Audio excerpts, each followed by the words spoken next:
द्वाबा में 11 जाति हैं। अच्छा। पंजाब में। हाँ। और पोठोहार काबुल प्रांत में भी यही पाई जाती हैं 11 जातियाँ। झेलम कैमल। अच्छा, इस बिरादरी में अधिक जातियाँ हाँ, जैसे कोली, सब्रवाल, सेठी, गही, पुरी, चंडहोक, बुजाही बरादरी जो है इनमें शामिल है, कर ली गई। ये सारी की सारी ये बाद में शामिल कर ली गई। अच्छा, बाद में शामिल कर ली गई। और ये खुखरैन है।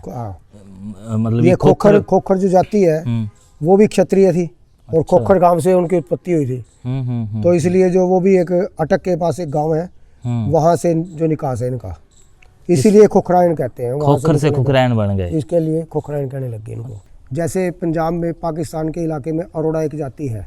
अच्छा, ये जाति है। हाँ, ठीक है जी। वो जो है उड्रू देश, उड़ीसा से पंजाब में आए थे कभी। ठीक है। उड्रू से अरोड़े बने, अरोड़े से अब रोड़ा लग गए कहने। कोई कुछ कहते हैं जैसे गुलाटी हैं, सचदेवा हैं, खट्टर हैं। अच्छा, ये सारी जो है इनकी जाति हैं। तो ये आप कह रहे हो कि उड्रू एक देश था। हाँ जी, उड्रू देश था, वहाँ से जो है ये वंश चला। तो ये अंदाजन कब का होगा? ये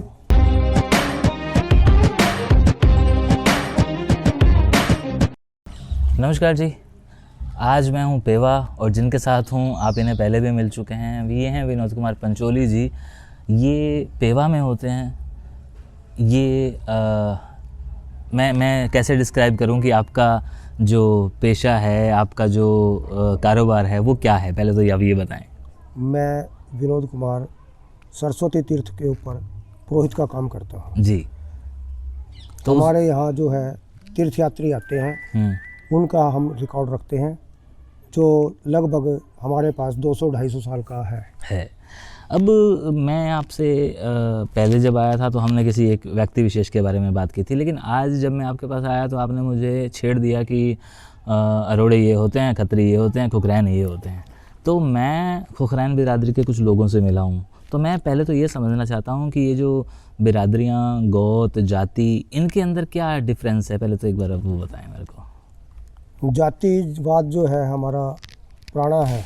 पहले तो हम 4 वर्णों के बीच में ही थे। ठीक है। लेकिन जैसे जैसे हम एक जगह से दूसरी जगह जाने लगे तो उस जगह के नाम के हिसाब से ही हमारी जातियाँ बननी शुरू हो गई। ठीक है। तो कुछ गांवों के हिसाब से भी जाती हैं, कुछ इलाकों के हिसाब से। जैसे पंजाब में, पाकिस्तान के इलाके में अरोड़ा एक जाति है। अच्छा, ये जाति है। हाँ, ठीक है जी। वो जो है उड्रू देश, उड़ीसा से पंजाब में आए थे कभी। ठीक है। उड्रू से अरोड़े बने, अरोड़े से अब रोड़ा लग गए कहने। कोई कुछ कहते हैं जैसे गुलाटी हैं, सचदेवा हैं, खट्टर हैं। अच्छा, ये सारी जो है इनकी जाति हैं। तो ये आप कह रहे हो कि उड्रू एक देश था। हाँ जी, उड्रू देश था, वहाँ से जो है ये वंश चला। तो ये अंदाजन कब का होगा? ये महाभारत काल से के लगभग ही कह सकते हैं। 5000 साल। 5000 साल लगभग पहले। अच्छा, तो ये जो उड्रू देश था ये उधर रह गया, तो उधर से यहाँ पे कैसे ये सब लोग आए? यहाँ पे उपजाऊ भूमि थी, नदियों का बोलबाला था ज़्यादा। ठीक है। जल की बहुतायत थी। जहाँ जल है वहीं पे प्रजा है, वहीं कारोबार है, वहीं रहन सहन है, वहीं फसल है, वहीं सब कुछ है। तो आप ये किस आधार पे कह रहे हैं कि भाई उड्रू देश से यहाँ पे पहुँचे थे? हमारे पास कुछ तथ्य हैं, कुछ प्रमाण हैं? कुछ पुस्तकों में इसके बारे में मिलता है। अच्छा।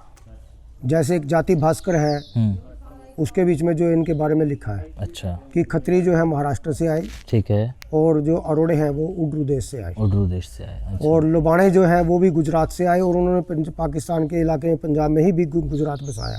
अच्छा। और उसी इलाके में से जो है अब यहाँ पे अम्बाड़ा ज़िले में, कोई इधर आ गए हैं, कोई पंजाब में है, वो सभी गुजरात ज़िले से ही आए हुए हैं लोबाणे।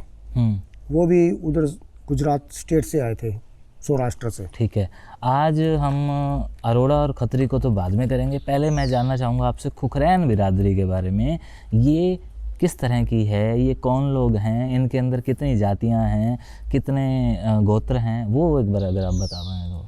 खुखरैन बिरादरी जो है वो क्षत्रिय जाति से ही है। अच्छा जी।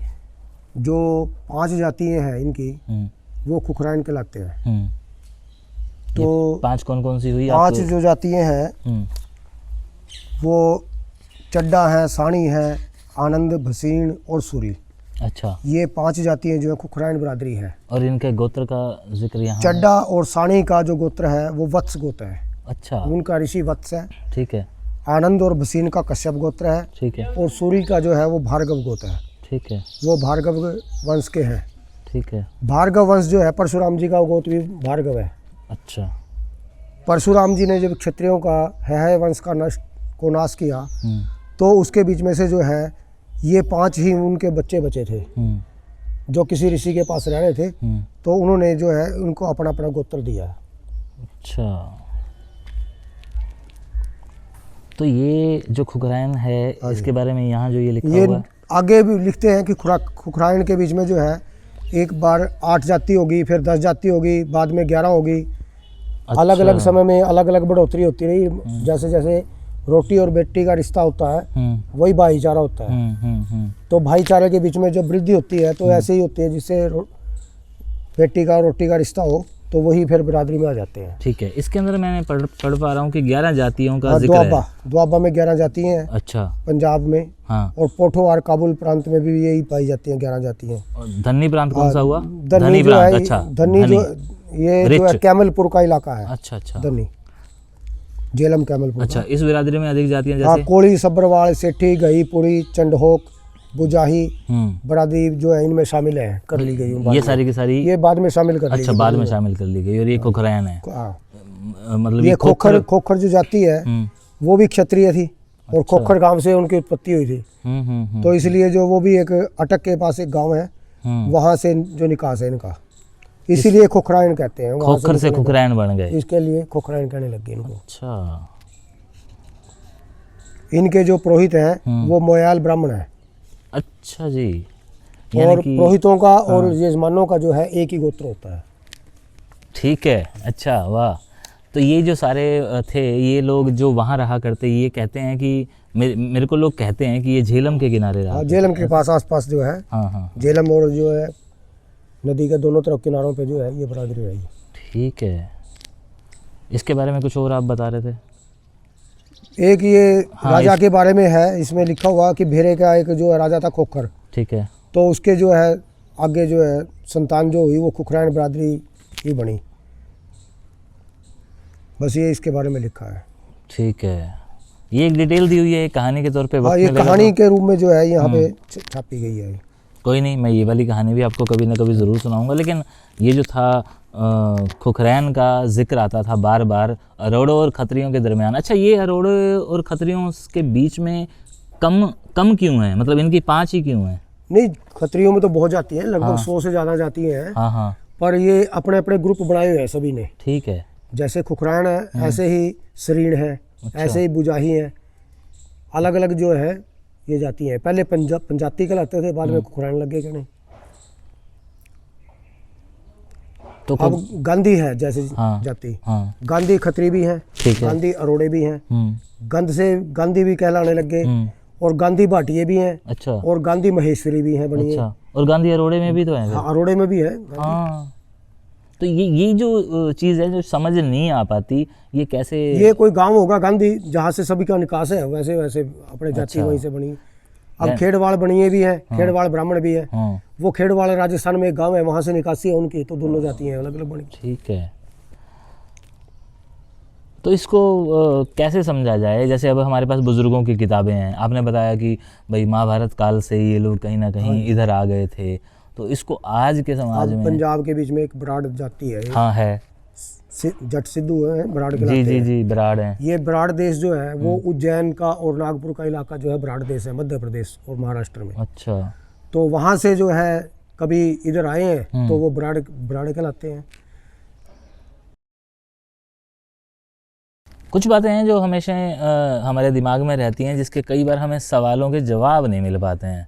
तो उन्हीं जवाबों की तलाश करते करते जब मैं आज पेवा पहुंचा तो इन्होंने बताया, हालांकि कुछ और ऐसी चीज़ें भी बताई हैं कि भाई एक वक्त में, आप बता रहे थे ना कि एक वक्त में सारे के सारे विरक जो है सब जट जो है वो मुसलमान हो गए थे। हाँ। तो एक विरक ही गोत ऐसा था जो हिंदू रह गया था। अच्छा। तो उस समय जो है विरक आपस में ही शादियां करते थे, दूसरे के साथ शादी नहीं करते, क्यों मुसलमान हो गए, क्योंकि बाकी सारे मुसलमान हो गए थे। अच्छा। इनमें भी वैसे चिम्मे हैं, बाजवे हैं जो हैं वो चौहान गोत के हैं, दंदीवाड़ है चौहान है, खोखर चौहान है, इनके सबके गोत भी अलग अलग हैं।